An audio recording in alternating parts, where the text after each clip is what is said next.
Continuamos con la lectura del Nuevo Testamento. Hoy vamos a leer el capítulo 7 de Mateo.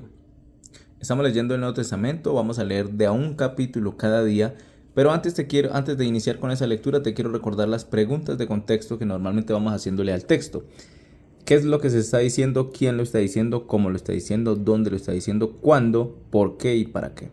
Si al texto que estamos leyendo le hacemos este tipo de preguntas en nuestra mente, vamos a entender mucho mejor el mensaje que se está transmitiendo. Recordemos que si hay alguna palabra que no se entienda, es labor de cada uno de nosotros buscar el significado.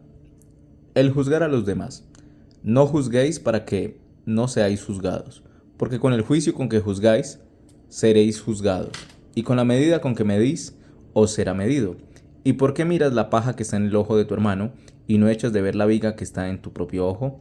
¿O cómo dirás a tu hermano, déjame sacar la paja de tu ojo y aquí la viga en el ojo tuyo? Hipócrita, saca primero la viga de tu propio ojo, y entonces verás bien para sacar la paja del ojo de tu hermano.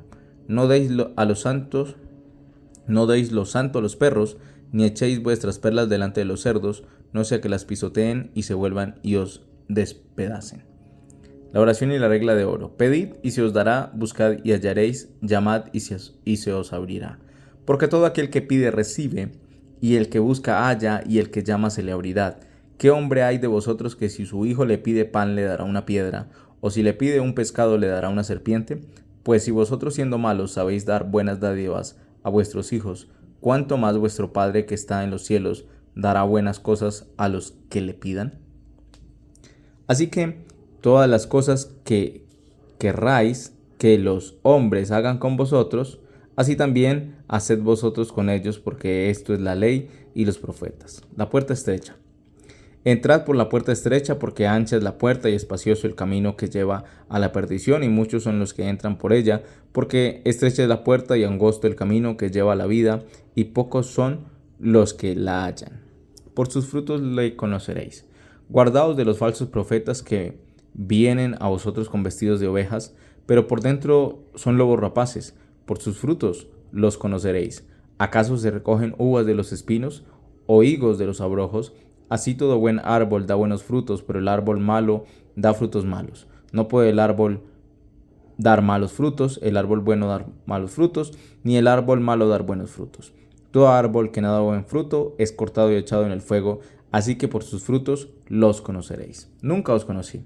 No todo el que me dice Señor, Señor, entrará en el reino de los cielos, sino el que hace la voluntad de mi Padre que está en los cielos.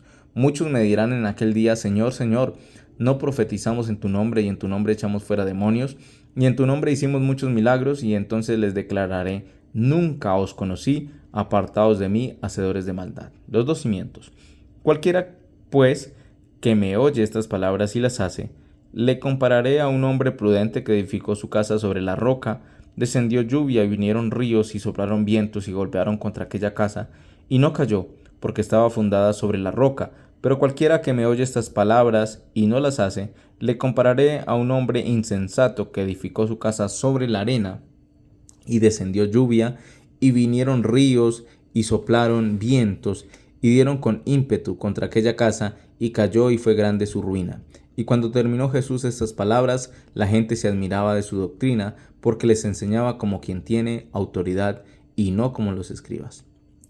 Vamos a hacer ahora unos pequeños comentarios sobre el capítulo 7. Seguimos leyendo el Sermón del Monte, las enseñanzas que estaba dando el Señor Jesucristo en un monte. Estas enseñanzas de una actitud de un cristiano verdadero. El cristiano verdadero no juzga a los demás, y no se refiere a que no es capaz de discernir espiritualmente qué es bueno y qué es malo, y qué actos son buenos y qué son malos, sino que el cristiano debe entender que no puede juzgar las intenciones del corazón de los demás. Por eso debe evitar decir esto se hace, esto lo hizo tal persona y lo hizo de maldad. No, el único que conoce las intenciones de corazón son el Señor. Por eso no debemos juzgar, para que no seamos juzgados también mal, porque nadie conoce tampoco nuestras intenciones sino Dios. Porque con el juicio con que juzgáis, seréis juzgados. No debemos nosotros mirar y estar juzgando las formas de actuar exteriores de las personas, si ni siquiera miramos bien las que tenemos nosotros. ¿Cómo podemos decirle a nuestro hermano que le sacamos una paja del ojo si tenemos nuestro ojo cubierto de una grande pedazo de madera?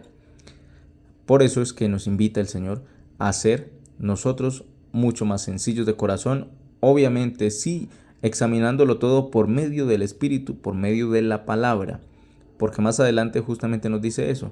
Sí debemos nosotros estar atentos, porque por los frutos conoceremos a quienes en realidad son de la fe.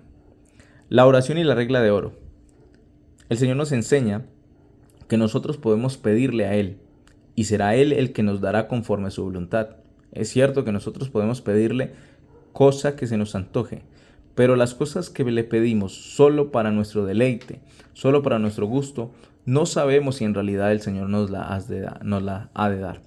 Lo que sí es que podemos pedirle con oración y ruego, y Él será, por medio de su voluntad, quien nos responda.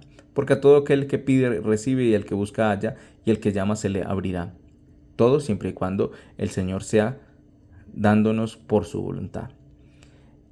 Ahora, si nosotros tenemos necesidad, si nosotros tenemos dificultad, somos hijos del Señor. Y si somos hijos del Señor, le pedimos a Él. Él sabe de qué tenemos necesidad. Él sabe que somos sus hijos. Y si nosotros, como padres, le damos a nuestros hijos y damos buenos regalos, dice aquí la palabra que cómo no nos ha de dar también Él buenos regalos. Así que simplemente es una regla que nos manda a orar, a pedirle al Señor y que sea Él bendiciéndonos de la forma en que Él quiera. Así que la regla de oro nos la manifiesta en este punto. No hagan a las demás personas lo que no quieren que le hagan a ustedes. No hagamos a los demás lo que no queremos que nos hagan. Y hagamos a los demás lo que quieran que nos hagan. Es una regla de la vida también que el Señor nos propone. El cristiano debe ser una persona que siempre está pensando en los demás, en mejorar la vida de los demás y también no solamente pensando en un interés propio, sino en un interés genuino de ayudar a los demás. El Señor Jesucristo también enseña sobre la puerta estrecha y a veces se confunde ese relato diciendo es que el Evangelio siempre es duro, difícil, siempre es una puerta estrecha, siempre es un camino muy estrecho y difícil.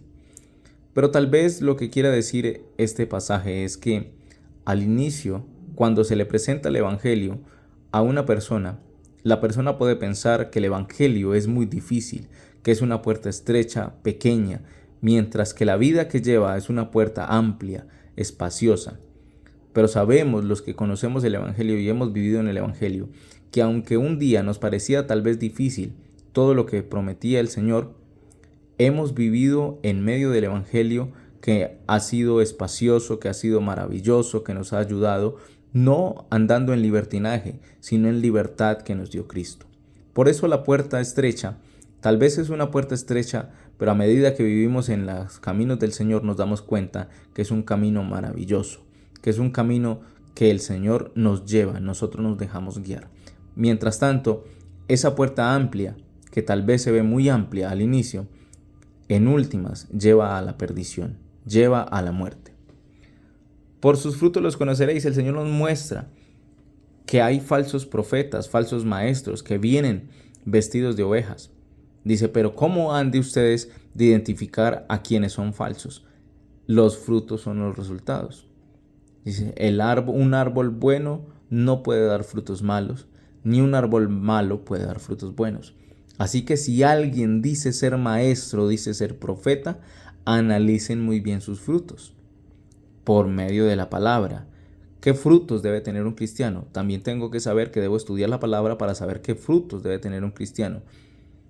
Y ahí entonces sabremos quién es un falso maestro, quién es un falso profeta. Y no dejarnos guiar por eso, sino por la palabra.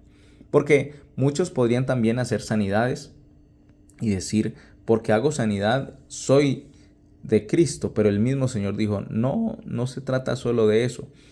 En otro pasaje de la Biblia dice que los discípulos se maravillaban y le decían al Señor, Señor, muchos demonios se nos sujetan y hemos hecho sanidades. Y el Señor les dice, no se enorgullezcan de eso, sino antes de que su vida esté escrito, su nombre esté escrito en el libro de la vida. Porque es mucho más la salvación que poder hacer un milagro, una sanidad. No todo el que me dice Señor, Señor, entrará en el reino de los cielos, sino el que hace la voluntad de mi Padre que está en el cielo. Así que, aunque muchos digan ser del Señor, puede ser que no, y por eso es que por los frutos se han de dar a conocer. Los dos cimientos. El Señor explica y hace la comparación de aquel que sigue las palabras que da en el Sermón del Monte. Porque a veces nos centramos mucho en entender lo que dice aquí los dos cimientos, en explicar qué es una estructura, cómo es la estructura cuando se edifica sobre la roca y cómo es la estructura cuando se edifica sobre la arena. Pero miremos esto que dice que cualquiera que lo oye al Señor, dice, cualquiera pues que me oye estas palabras y las hace, yo le comparo a un hombre prudente. Vea que el inicio de esta enseñanza es cualquiera que está oyendo todas estas palabras que él estaba explicando en el Sermón del Monte. Cualquiera que oye estas palabras y las hace, ¿a qué se va a parecer? Al hombre que edificó sobre la roca. Pero cualquiera que oye estas palabras, es más, las oye pero no las hace, es decir, recibe la enseñanza, recibe pero no hace caso, ¿a qué se le compara? A aquella persona que sabe que en su lugar donde construyó hay peligro de avalancha, que además construye su casa sobre una arena y llegará el momento en que todo se llevará. Por eso el Señor Jesucristo nos da esas enseñanzas. El Sermón de Monte es una enseñanza grandísima que debemos tener en cuenta justo para pensar en que aquel que vive también aplicando las virtudes de este sermón será como aquel cristiano que edifica su casa o como aquel hombre prudente que edifica su casa sobre la roca y aunque vengan vientos, lluvias y ríos grandes, nada le podrá pasar a esta casa. Mañana continuaremos con la próxima lectura del capítulo número 8 de Mateo. El Señor les bendiga.